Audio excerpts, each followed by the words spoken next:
This is not about good people or bad people or smart people or not smart people being elected.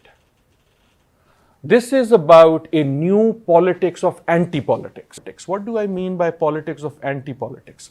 All of us in this room, over the last 20 years, scholars, analysts, civil society, economists, journalists, have colluded in making politics a dirty word.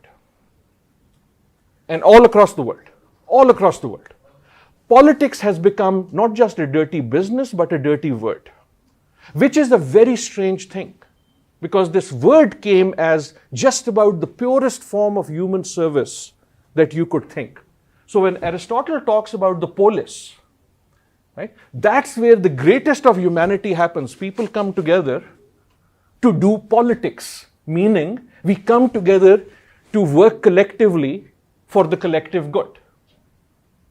And from that, we came to a position where not just the word politics, but the act of being political became a bad thing. Now, I should be very clear, a lot of this has to do with the politicians themselves. Whether it's in this country, it's in India, it's in the UK, it's in the US. The way to win in politics is to say, I am not a politician. Any place in the world you look at it, whoever wants to win at politician will say, मैं तो political नहीं हूँ. So those who have worked in Washington, for example, for 30 years will still project themselves as the outsider. But you see this all across the world. You have seen this most recently with our friend in the UK.